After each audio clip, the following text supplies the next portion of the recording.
Good morning, welcome to 6 TV. బులెటిన్లో updates చూసే ముందు పలు వార్తా పత్రికల్లోని ప్రధాన అంశాలను మా కొలీగ్ భారతి అందిస్తారు. Bharathi, over to you. Thank you Santosh. ఈరోజు ప్రధానంగా పత్రికలోని ప్రధాన వార్తలు మనం చూసుకున్నాం. ముందుగా ఈనాడులో చూసుకున్నట్టయితే జాతీయ రహదారిగా ఆర్ఆర్ఆర్ దక్షిణ భాగం. సో ప్రకటనకు కేంద్ర మంత్రి గడ్కరీ ఆదేశాలు, ఆయనతో సీఎం రేవంత్ రెడ్డి భేటీ అనంతరం నిర్ణయం.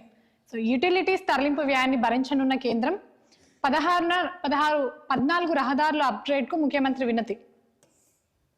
సో బీజేపీ ఎన్నికల శంఖారావం, రాష్ట్రంలో విజయ సంకల్ప యాత్రలకు శ్రీకారం చుట్టిన కమలం దళం. సో గ్యారంటీలపై సోనియాకే నమ్మకం లేదు. So Assam CM Hemant. వికసిత్ తెలంగాణగా తీర్చిదిద్దుతాం, గోవా సీఎం ప్రధాన్ సేవంత్. సో రాష్ట్రాన్ని దోచుకుంటుంది Rahul batch, Kishan Reddy. So BRS తో పొత్తు ప్రసక్తే లేదు అంటూ మరోసారి కూడా కిషన్ రెడ్డి స్పష్టం చేశారు. సో మహాజాతరకు అంతా సిద్ధం, నేటి నుంచి 4 రోజుల పాటు మేడారం వేడుకలు. తల్లుల దర్శనానికి తరలి రానున్న భక్త కోటి. సో 23న రాష్ట్రపతి, సీఎం సహా ప్రముఖులు రాక. సో ప్రస్తుతం అయితే మేడారం జాతర ఘనంగా వైభవంగా కొనసాగుతున్నట్టు మనకు స్పష్టంగా తెలుస్తుంది. ఇమేజ్ లో కూడా మనం చూసుకోవచ్చు. సో రాత్రి దీపాల వెలుగుల్లో, లైట్స్ వెలుగుల్లో అయితే మేడారం వెలుగుల్ని మనం ఇక్కడ చూడొచ్చు. సో నేటి నుంచి మరో 4 రోజుల పాటు మేడారం జాతర కొనసాగుతున్నట్లు కూడా మనకి ఇక్కడ తెలుస్తుంది. సో ఇవి ప్రధానంగా మనం ఈనాడులో చూసుకున్న వార్తలు. ఆంధ్రజ్యోతిలో మనం ప్రధానంగా చూసుకున్నట్లయితే మోసాల మామ ఉత్తుత్తి ప్రేమ. సో విదేశీ విద్యా దీవెన కాదు, దగా దీవెన. 2 ఏళ్లలో 116 మందికే లబ్ధి, పెట్టిన ఖర్చు 15.69 కోట్లు. సమాచార హక్కుతో తేలిన నిజం. కానీ 408 మందికి 107 కోట్లు ఇచ్చినట్టు గొప్పలు. సో దీనికి సంబంధించి విద్యా దీవెనకు సంబంధించి టీడీపీ హయాంలో ఎంత ఖర్చు చేశారో కూడా మనకి ఇక్కడ ఉంది. సో టీడీపీ హయాంలో 4,923 మందికి లబ్ధి. సో బడుగులకు 350 కోట్లతో విదేశీ చదువులు. ఎస్సీ ఎస్టీ మైనార్టీలకు ఉన్నత అవకాశం. సో సాయం తక్కువ, డప్పు ఎక్కువ, ముస్లింకు జగన్ మార్క్ మోసం. బాబు హయాంలో దుల్హన్ పథకం కింద 40,000 మందికి సాయం. 5 విడతల్లో వైసీపీ షాదీ తోఫా దక్కింది. 6,280 మందికి మాత్రమే. సో గతం కన్నా ఎక్కువ చేశామంటూ ముస్లింలపై సీఎం కపట ప్రేమ. ఎన్నికల ముందు మైనార్టీలను మభ్యపెట్టే ప్రయత్నం. సో ప్రస్తుతం దీనికి సంబంధించి వైసీపీ హయాంలో కన్నా టీడీపీ హయాంలోనే ఎక్కువ లబ్ధి చేకూరింది ఈ పథకాల ద్వారా అని కూడా మనకి ఇక్కడ తెలుస్తుంది. సో ఇక్కడ చూసుకున్నట్లయితే కర్నూలు ఈనాడు కార్యాలయంపై వైసీపీ దాడి. సో ఆఫీస్ పై రాళ్ల వర్షం, పగిలిన అద్దాలు, తలుపులు బద్దలు కొట్టే యత్నం. రోడ్డుపై వేసి పత్రికలకు నిప్పు. కాటసాని అనుచరుల బీభత్సం. వ్యతిరేక వార్తలు రాస్తారా, అంతు చూస్తా అంటూ 1.5 పైగా భయానిక వాతావరణం. సో ఏదైతే రాప్తాడులో ఒక ఫోటోగ్రాఫర్ పై, జర్నలిస్ట్ పై జరిగిన దాడి ఏదైతే ఉందో దానికి నిరసనగా వైసీపీ కార్యకర్తలు కానివ్వండి, శ్రేణులు కానివ్వండి, ఎవరైతే ఉన్నారో వాళ్ళు చేసిన ఒక ఒక రాళ్ల వర్షం కురిపించారు కర్నూలులోని ఈనాడు ఆఫీస్ పైన. సో దానికి సంబంధించిన మరో వార్త కూడా ఇక్కడ ఉంది. సో ఆంధ్రజ్యోతి విలేకరుపై దాడి, చొక్కా చింపి కొట్టి కర్నూలు జిల్లా మధ్యకెరి వైసీపీ ముఖల దాడి. మాపైనే వార్తలు రాస్తావా అంటూ దౌర్జన్యం. దాడులు ఆగే వరకు పొరపాటే. కొనసాగిన జర్నలిస్ట్ ఆందోళన. ప్రస్తుతం అయితే ఏపీ రాష్ట్రంలో జర్నలిస్ట్ ఆందోళన కొనసాగుతుందని కూడా మనం ఈ రకంగా చెప్పుకోవచ్చు. సో అజ్ఞాతంలోకి వైసీపీ గుండాలు. ఆంధ్రజ్యోతి ఫోటోగ్రాఫర్ పై దాడి జరిగిన 3 రోజుల తర్వాత మొదటి అరెస్ట్. సో దాడికి సంబంధించిన వ్యక్తులు ఎవరైతే ఉన్నారో వాళ్ళ తర్వాత ఒక వ్యక్తిని మాత్రమే అరెస్ట్ చేసినట్టు తెలుస్తుంది. సో అంతేకాకుండా సో ఆళ్ళ పిచ్చే మూడ్. వైసీపీని వీడినంత వేగంగానే వెనక్కి వచ్చేసారు ఆళ్ళ. సో మంగళగిరికి డబ్బులు ఇవ్వడం లేదని చెప్పి జగన్ ని తిట్టి మరి కాంగ్రెస్లోకి వెళ్ళిన ఆళ్ళ 2 నెలలు కూడా తిరగకుండానే మరి వైసీపీలోకి వచ్చేసారు. సో లక్షల కోట్ల ఆస్తి ఉన్న అతి పేదవాడు. సో ఇది జగన్ కి వ్యతిరేకమైన వార్తను కూడా మనం చెప్పుకోవచ్చు. సో శంఖారావం కార్యక్రమంలో లోకేష్ చేసిన వ్యాఖ్యలు. ఎన్నికలు జగన్ అహంకారానికి, ప్రజల ఆత్మగౌరవానికి మధ్య యుద్ధం. సో స్కూళ్ల విలీనంతో చదువుకు పేద పిల్లల దూరం. ఏపీలోనే అత్యధికంగా డ్రాప్ అవుట్స్.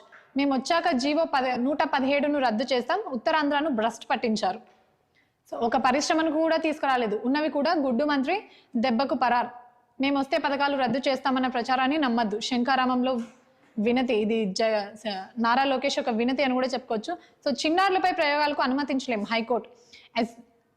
ఎస్జిటి పోస్టులకు బీఈడి అభ్యర్థులను ఎలా అనుమతిస్తారు? ప్రభుత్వ నిర్ణయం సుప్రీంకోర్టు తీర్పును విరుద్ధమని వ్యాఖ్య. డిఎస్సి నోటిఫికేషన్ పై స్టే ఇచ్చేందుకు సిద్ధపడే ధర్మాసనం.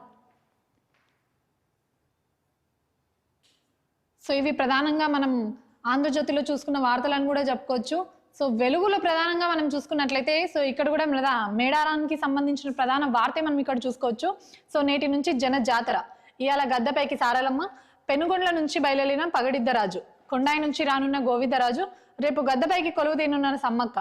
ఇప్పటికే 15 లక్షల మందికి పైగా భక్తుల రాక ఎల్లుండి వనదేవతలను దర్శించుకున్న గవర్నర్ తమిళిసై అలాగే సీఎం రేవంత్ రెడ్డి. సో నేటి నుంచి 4 రోజులు జరిగిన మేడారం జాతర ఏదైతే ఉందో దానికి సంబంధించిన వార్త ఇది. సో ఇమేజ్ లో మనం చూసుకోవచ్చు, ప్రస్తుతం మేడారానికి అయితే భక్తులు పోటెత్తుతున్నారనమాట.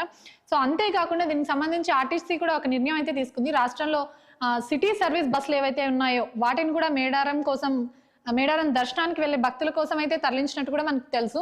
సో RRR సౌత్ కు గ్రీన్ సిగ్నల్, కేంద్ర మంత్రి నితిన్ గడ్కరీతో సీఎం రేవంత్ భేటీ. సో RRR భూసేకరణకు వేగవంతం చేయాలని కూడా సీఎం రేవంత్ రెడ్డి ఆదేశించారనమాట. సో హైదరాబాద్ విజయవాడ హైవేను 6 లైన్లు, హైదరాబాద్ టు కల్వకుర్తి రహదారిని 4 లైన్లుగా విస్తరించాలని సీఎం రేవంత్ విజ్ఞప్తి. సో 14 స్టేట్ హైవేలను నేషనల్ హైవేగా అప్గ్రేడ్ చేయాలని వినతి. సో ఇది రాష్ట్రంలోని ప్రధాన అభివృద్ధి అని కూడా, రాష్ట్ర ప్రజలకి ఒక ఉపయోగపడే వార్తను కూడా మనం చెప్పుకోవచ్చు.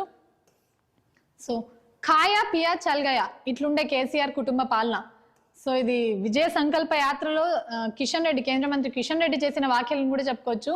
సో ఖాయా పియా గయా, సో 9 ఏళ్ల పాలనలో ఇలానే కేసీఆర్ కుటుంబ పాలన అయితే నడిచింది అని కూడా స్పష్టం చేశారు. సో ఇక్కడ మనం చూసుకున్నట్టయితే అమెరికాలో జింకలకు జాంబీ రోగం, నాడి వ్యవస్థపై తీవ్ర ప్రభావం, నవంబర్లోనే మొదటి కేసు గుర్తింపు. సో ఇప్పటికే వ్యాధి కారణంగా వందలాది జింకలు మృతి, మనుషులకు సోకే ప్రమాదం ఉందని ఆందోళన. సో దీనిపై సైంటిస్టులు అయితే పరిశోధనలు జరుపుతున్నట్టు కూడా ఇక్కడ మనకు స్పష్టంగా తెలుస్తుంది. సో ఈ జాంబీ రోగం ఏదైతే డిసీజ్ ఉందో దీని కారణంగా వందలాది జింకలు అయితే మరణించాయని కూడా స్పష్టం చేశారు. సో అంతేకాకుండా దీనివల్ల ఈ వ్యాధి మనుషులకు కూడా సోకుతుంది అని కూడా స్పష్టం చేశారు. సో దీనిపై ఇంకా పరిశోధన జరుగుతున్నట్టు కూడా మనం తెలుసుకోవచ్చు. సో అన్నారం మేడిగడ్డలో డ్యామ్ సేఫ్టీ ఆఫీసర్లు, సో నిన్న ఎవరైతే డ్యామ్ సేఫ్టీ ఆఫీసర్లు తనిఖీలకు వెళ్లారో వాళ్ళు ఇచ్చిన ఒక వివరాన్ని కూడా చెప్పుకోవచ్చు. సో సీ పేజ్ కుంగిన 7వ బ్లాక్ల పరిశీలన, వర్షాకాలంలో రిపేర్లు చేసే అవకాశం లేదు అని కూడా స్పష్టం చేశారు. ఆ లోపు ప్రత్యామ్నాయ మార్గాలు ఎంచుకోవాలని కూడా అధికారులు వెల్లడించారనమాట. సో ఇవి ప్రధానంగా మనం వెలుగులో చూసుకున్న వార్తలు. సో దిశలో మనం ప్రధానంగా చూసుకున్నట్లయితే సో ఇక్కడ కూడా మేడారానికి సంబంధించిన వార్తే చూసుకోవచ్చు. నేటి నుంచి మహాజాతర, కొనుగోలు నుంచి మేడారానికి పగడిద్దరాజు, నేడు గద్దెలపైకి సారలమ్మ, రేపు సమ్మక్క సైతం, లక్షలాదిగా చేరుకుంటున్న భక్తులు, సర్వం సిద్ధం. సో దీనికి సంబంధించిన పూర్తి ఏర్పాట్లను కూడా అధికారులు సిద్ధం చేశారు. భక్తులకి ఎలాంటి అసౌకర్యాలు రాకుండా, ఎలాంటి అవాంఛనీయ ఘటనలు జరగకుండా కూడా పూర్తి ఏర్పాట్లు చేశారు. సో మేడారం జాతరకు ఆర్టీసీ సుమారు 6000 బస్సులు, సిటీ సర్వీస్ బస్సులను అయితే మేడారం జాతరకు తరలించింది. సో మంచం పట్టిన సర్వారం గ్రామంలో 6 నెలల విష జ్వరాల విజృంభణ, 3 నెలల నుంచి మరింత తీవ్రంగా, ఊరి జనాభాలో 77% మంది బాధితులు. సో సూర్యాపేట జిల్లా గెరేడుపల్లి మండలం సర్వారం గ్రామంలో అయితే సుమారు గ్రామంలో ఉన్న ప్రజల మొత్తానికి 75% మంది ప్రజలైతే విష జ్వరాలతో బాధపడుతున్నారు అని కూడా చెప్పుకోవచ్చు. దీనిపైన ప్రభుత్వం అయితే ఒక మెడికల్ క్యాంప్ అయితే నిర్వహించింది. సో దాని ద్వారా కూడా ఎలాంటి ఉపయోగం లేదని కూడా బాధితులు అంటున్నారు. సో అంతేకాకుండా రిపోర్ట్స్ ఏవైతే టెస్టులు తీసుకున్నారో దానికి సంబంధించిన రిపోర్ట్లు కూడా త్వరగా ఇవ్వట్లేదు అని కూడా ఇక్కడ బాధితులు తెలిపినట్టు మనకు స్పష్టంగా ఉంది. సో RRR కు లైన్ క్లియర్. సో ఇందాక చూసుకున్న ప్రతి పత్రికలోనూ మనకు RRR లైన్ క్లియర్ అయితే చూసుకున్నాం. దక్షిణ భాగం భూసేకరణ కేంద్రం అనుమతి. సో స్పోర్ట్స్ చూసుకున్నట్లయితే వచ్చే నెల 22 నుంచి IPL త్వరలోనే షెడ్యూల్ ప్రకటిస్తాం, చైర్మన్ అరుణ్ ధీమల్ వెల్లడి. So Hyderabad to Vizag high speed rail corridor, so మార్చి నెలాఖరు నాటికి ప్రాథమిక సర్వే పూర్తి చేసి దాని తర్వాత రంగారెడ్డి జిల్లా, నల్గొండ జిల్లాలను కలుపుతూ అయితే ఈ రైలు ఒక దారిని అయితే రూట్ ని క్లియర్ చేశారు. సో నేడు కొడంగల్కి అయితే సీఎం రేవంత్ రెడ్డి వెళ్ళనున్నట్టు తెలుస్తుంది. సో అంతేకాకుండా సీఎం హోదాలో మొదటిసారిగా ఆయన కొడంగల్కి చేరుకుంటున్నారు. సో నారాయణపేట కొడంగల్ ఎత్తిపోతలకు శంకుస్థాపన చేస్తారనమాట ఈరోజు. సో అనంతరం భారీ బహిరంగ సభ ఏర్పాటు పరిశీలించిన అధికారులు. సో ఈ క్రమంలోనే ఏదైతే సీఎం రేవంత్ రెడ్డి కొడంగల్కు చేరుకుంటున్నారో ఈ క్రమంలోనే ఒక భారీ బహిరంగ సభను కూడా ఏర్పాటు చేసినట్టు తెలుస్తుంది.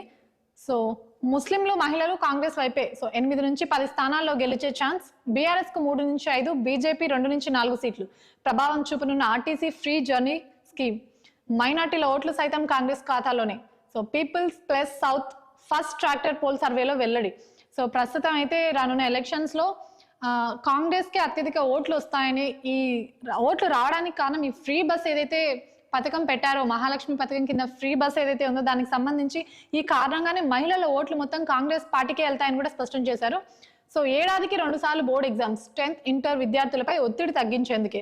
సో వచ్చే అకాడమిక్ ఇయర్ నుంచి ఈ ఏడాదిలో 10 రోజులు బ్యాగ్లెస్ డే. నూతన విద్యా విధానంలో భాగంగా కేంద్ర నిర్ణయం, సో ఇది ఇందాక మనం కూడా ముందు చూసుకున్న పత్రికలో చూసినట్టయితే ఖయా పియా చల్గయా. సో 9 ఏళ్ల బీఆర్ఎస్ పాలనని ఒక 3 ముక్కల్లో కిషన్ రెడ్డి వివరించారనమాట. ఖయా పియా చల్గయా. సో తిని తాగి వెళ్ళిపోయారు, రాష్ట్రానికి ఎలాంటి అభివృద్ధి చేయలేదు బీఆర్ఎస్ పార్టీ అని కూడా స్పష్టం చేశారు.